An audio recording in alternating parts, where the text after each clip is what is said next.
বিয়ে হলে যে অনেকে যৌতুক নেয়, এ বিষয়ে আপনার কি মতামত? আপনি কি এটার পক্ষে নাকি বিপক্ষে? যৌতুক নিয়ে কেন বিয়ে করতে হবে? যৌতুক তো একটা ক্রাইম। যারা যৌতুক নিয়ে বিয়ে করে তাদের আইনের আওতায় নেওয়া উচিত।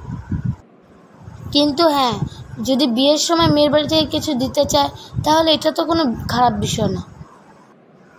যদি মেয়ের বাড়ি থেকে কোনো টাকা দেয় তাহলে তো এটা আমি খরচ করবো না, এটা তো মেয়েই খরচ করবে, কারণ আমি তো অফিসেই থাকবো। যদি মেয়ের বাড়ি থেকে কোনো বাড়ি দিতে চায় বা জমি দিতে চায় তাহলে তো সেটা তো আমি থাকবো না, সেটা তো মেয়েই বাস করবে, কারণ আমি তো অফিসেই থাকবো। যদি মেয়ের বাড়ি থেকে কোনো আসবাবপত্র দেয় তাহলে তো সেটা আমি ব্যবহার করব না, সেটা তো তাদের মেয়েই ব্যবহার করবে, কারণ আমি তো অফিসেই থাকবো।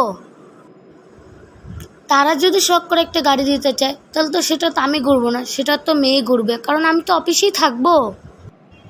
শ্বশুরবাড়ি থেকে এসি দিলে সারাদিন তো তাদের মেয়েই বাসায় থাকবে, সেই বাতাস পাবে, আমি তো বাতাস পাবো না, কারণ আপনি তো অফিসেই থাকবেন।